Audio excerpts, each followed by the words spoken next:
before that, they've gone to Anfield and once again they gave up a 2-0 lead. That's okay, because when you think about Anfield, what you call a fortress, right? Not anybody can win there. Remember, this is the same season where a team by the name of United went there, and then Monday they got touched 7-0. So Arsenal's gone there, they've taken 2-0 up against Liverpool.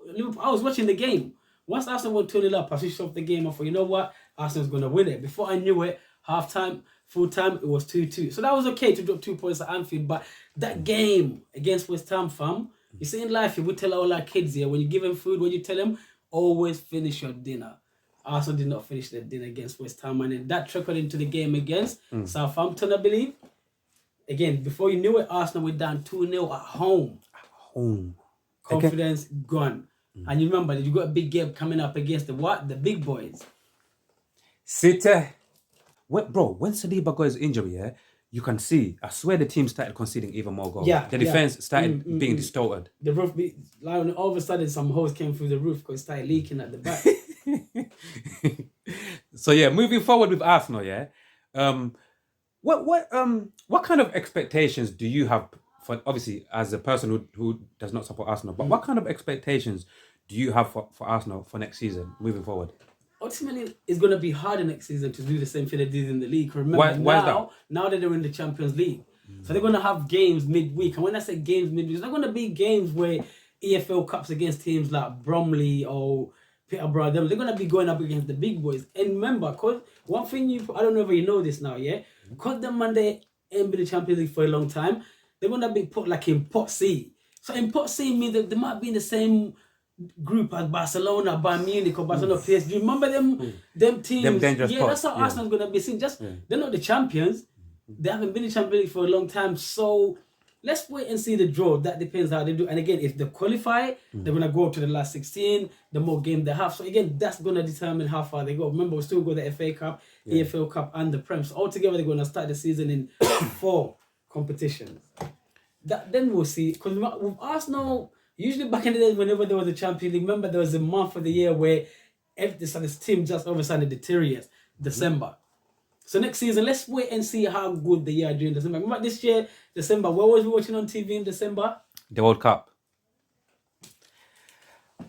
And because when you think about it, when you think of the season, how it's been, obviously with the World Cup in mid-season, I feel like this is why a few things have happened. And obviously there's been a lot of games, a lot of what the Premiership usually, delivers, like crazy results. But do you think maybe having the World Cup, like around obviously December and stuff like that, had something to do with Arsenal having this kind of maybe season? No. If you go to say, they deserved it until they gave it away. I'm a fair man, and I believe in hard work, perseverance plus fortitude equals results. When I remember watching preseason, before the season started, you realize what your team is based on how well you do in preseason, right? My team, Chelsea, was like a roller coaster, went up and down. So before this season even started, I'm like, you know what? We don't stand a chance. But for some reason, it's like I was keeping an eye on Arsenal, and they won like all 7 of the preseason games. It was, every time you saw it was W. And I think it was the same preseason when they beat Liverpool. So I think so, Yeah, so because of that, it's like I kept an eye on them. Remember in life what they say, keep your friends close, but enemies closer. So before this even started, I kept an eye on Arsenal. So I wasn't surprised when it's... But for you, which game did you watch and you thought to yourself after that game, you know what, it's definitely done? Would you say it was the Brighton game or the Manchester City game? Oh no, all of us knew. There was no need to even go into the Etihad in the first place as well. So against that game, we knew the man they were gonna get touched well. But to me, the game that made me sit back and thinking, the thing is done. Was the game against Brighton. Remember, as man here, you're growing up in North London, when you think of the word Brighton, you're thinking about seagulls and the beach, the pier, nice weather. But all of a sudden, Arsenal came to North London. Oh my God. And abused them, man. They were at home 3-0. After that, I wish I had the cigar right now, man. So you think it was literally the Brighton game that literally put the nail in the coffin for the title hopes? The title was done. Okay. You know what, bro? And what happened in that game? Bro, I had popcorn watching that game. It was like watching a movie. Like we call the bottle job. Fucking hell, mate.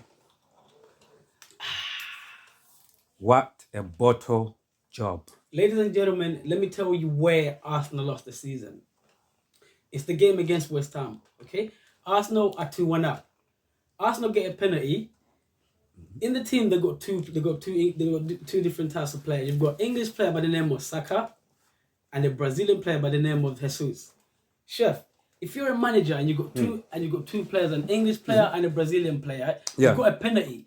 You got ideally 3-1 up. Because if Arsenal go 3-1 up, that's game done, right? For some reason, all of a sudden they give the ball to the English kid called Saka.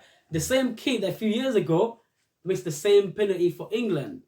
Fam, and what happened? He goes ahead, misses that penalty. The game stays 2-1.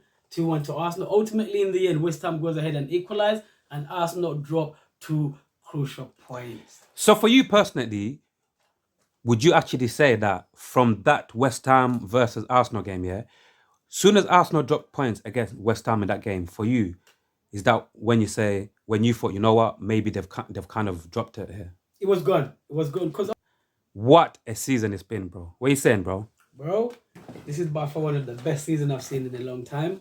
It was full of ups and downs, and for a long time, there was a certain team and certain group of fans that had us convinced that for the first time in 20-something years, yeah, the thing was coming back to North London.